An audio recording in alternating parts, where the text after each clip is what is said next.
আপনারা সবাই জানেন যে শুধু বাংলাদেশের নয়, গণতান্ত্রিক বিশ্বের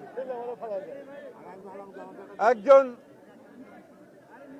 অনন্য রাজনীতিবিদ, যিনি গণতন্ত্র প্রতিষ্ঠার জন্য তার সমস্ত জীবন উৎসর্গ করেছেন, সেই মহান নেত্রী, বাংলাদেশের গণতন্ত্রের জন্য সংগ্রাম করা আপসীর নেত্রী, অনন্য সাধারণ ব্যক্তিত্ব সম্পন্ন মহিলা, দূরদৃষ্টি সম্পন্ন, প্রজ্ঞা সম্পন্ন একজন নেত্রী, যিনি বারবার বাংলাদেশের গণতন্ত্রকে উদ্ধার করবার জন্য সংগ্রাম করেছেন, কারাবরণ করেছেন এবং নির্যাতিত হয়েছেন। সেই অসাধারণ নেত্রী দেশনেত্রী বেগম খালেদা জিয়া আর আমাদের মাঝে নেই। আপনারা সবাই জানেন যে এই নেত্রী দীর্ঘদিন তার রাজনৈতিক জীবনের প্রায় সমস্ত অংশটাই তিনি গণতন্ত্রের জন্য সংগ্রাম করেছেন এবং গণতন্ত্রের মূল্যবোধগুলোকে প্রতিষ্ঠা করবার জন্য তিনি আজীবন কাজ করে গেছেন। 3 বার প্রধানমন্ত্রী হয়েছেন। যখন প্রধানমন্ত্রী হয়েছেন তখন গণতন্ত্রকে প্রাতিষ্ঠানিক রূপ দেওয়ার জন্য তিনি কাজ করেছেন, জনগণের উন্নয়নের জন্য কাজ করেছেন। আর যখন বিরোধী দল ছিলেন তখন তিনি একইভাবে সেই গণতন্ত্রকেই প্রাতিষ্ঠানিক রূপ দেওয়ার চেষ্টা করেছেন। প্রিয় সাংবাদিক বন্ধুগণ, আজকে সেই নেত্রীর ইন্তেকালে বাংলাদেশের রাজনৈতিক ইতিহাসে এক অপূরণীয় ক্ষতি সাধিত হল এবং এই ক্ষতি পূরণ সহজে সম্ভব নয়। আজকে এমন একটা সময়ে তিনি চলে গেলেন যখন তাকে সবচেয়ে বেশি প্রয়োজন ছিল, যখন গণতন্ত্রের উত্তরণের জন্য আমরা একটা নির্বাচনের দিকে জাতি যাচ্ছে, যখন সমস্ত জাতি তৈরি হয়েছে নির্বাচন করে একটা গণতান্ত্রিক ব্যবস্থাকে প্রতিষ্ঠিত করবে, সেই সময় তিনি আমাদেরকে ছেড়ে চলে গেলেন। আমরা এই শোক, এই বেদনা আমাদের পক্ষে ধারণ করা খুব কঠিন না। তারপরেও আমরা এই শোককে শক্তিতে রূপান্তরিত করতে চাই। আমরা দেশনেত্রীর নির্দেশিত যে পথ, সেই পথকে অনুসরণ করে বাংলাদেশের গণতন্ত্রকে আমরা একটা প্রাতিষ্ঠানিক রূপ দিতে চাই এবং সেই পথকে লক্ষ্য করে আমরা আগামী নির্বাচনে অত্যন্ত সুষ্ঠু অবাধ নির্বাচন অনুষ্ঠানের মধ্য দিয়ে বাংলাদেশে গণতন্ত্র প্রতিষ্ঠা করতে চাই। সেই নেত্রী আজকে অসংখ্য লক্ষ কোটি মানুষকে কাঁদিয়ে চলে গেছেন। আগামীকাল তার জানাজা অনুষ্ঠিত হবে, দাফন হবে। জানাজার জন্য আমরা স্থায়ী কমিটি সিদ্ধান্ত নিয়েছি যে আগামীকাল দুপুর 2টায়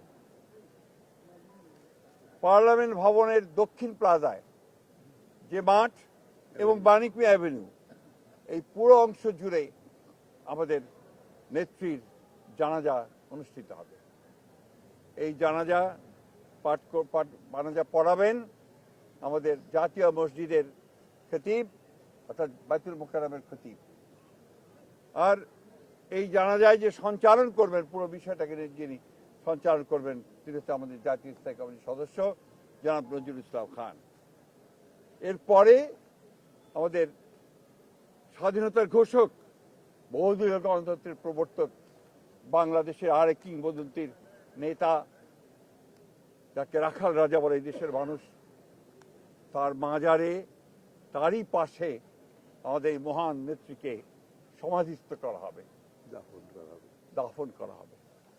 আমরা সবাই অত্যন্ত শৃঙ্খলার সঙ্গে এই জানাজায় অংশগ্রহণ করব এবং যে শৃঙ্খলার মধ্যে কথা বলা হবে, আমি বাংলাদেশের সকল স্তরের মানুষের কাছে অনুরোধ জানাবো, আপনারা সেই শৃঙ্খলা মেনে অত্যন্ত সুশৃঙ্খলভাবে জানাজা পড়বেন এবং তারপরে তাকে দাফনের অংশগ্রহণ করবেন। যাদের দায়িত্ব তারাই অংশগ্রহণ করবেন। অনুরোধ থাকবে আপনাদের কাছে যে আপনারা কেউ এই নিয়ম ভঙ্গ করে শুধুমাত্র ছবি তোলার জন্য সামনের দিকে এগিয়ে যাবেন না এবং ব্যাহত করবেন না এই পুরো কর্মসূচিকে। আপনাদের আমরা বিশ্বাস করি দেশনেত্রীর প্রতি আপনাদের যে সম্মান, যে শ্রদ্ধা, সেটাকে অটুট রাখার জন্য আপনারা সেই শৃঙ্খলা রক্ষা করবেন এবং সর্বাত্মকভাবে সহযোগিতা করবেন এই জানাজা এবং দাফন কার্য সুচারুরূপে সমাধান করতে। সব শেষে আবারও পরম করুণাময় আল্লাহ তাআলার কাছে এই দোয়া চাই যে আল্লাহ তাআলা তাকে যেন বেহেশত নসিব করেন।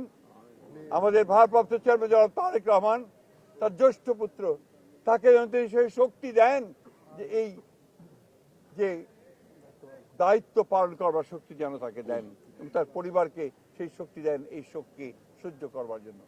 আসুন আমরা আজকে সবাই এই শোককে শক্তিতে রূপান্তরিত করে বাংলাদেশ জাতীয়তাবাদী দলকে একটা অপ্রতিরোধ দল হিসেবে গড়ে তুলি। বাংলাদেশকে সত্যিকার অর্থেই একটা গণতান্ত্রিক রাষ্ট্র হিসেবে আমরা প্রতিষ্ঠিত করি। সবশেষে আবারও আপনাদেরকে ধন্যবাদ জানিয়ে আপনাদের সকলের সহযোগিতার জন্য বিশেষ করে এবং আপনারা জানেন যে ইতিমধ্যেই সরকারের তরফ থেকে 3 দিন শোক দিবস ঘোষণা করা হয়েছে, আগামীকাল ছুটি ঘোষণা করা হয়েছে এবং আপনারা ইতিমধ্যে জানেন যে প্রধান উপদেষ্টা তিনি বাণী দিয়ে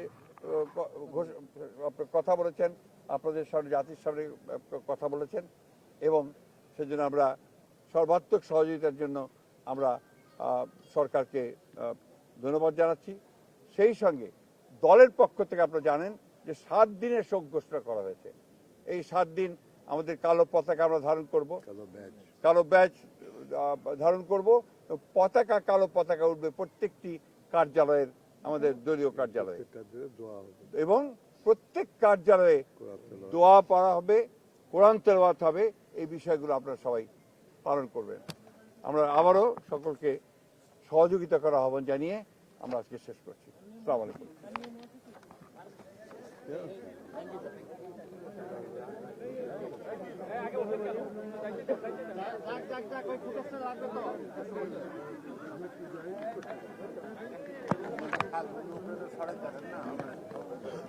এই আহাত এই একটা একটা করে নেন, একটা একটা করে উপরেরগুলো আগে নিলে সুবিধা হয়। এই আস্তে আস্তে না ভাঙিও না।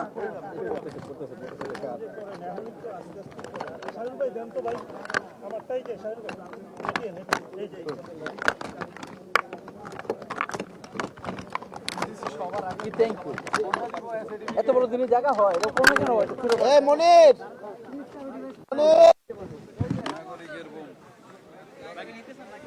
এই নাজিয়া আপা ভাই একটা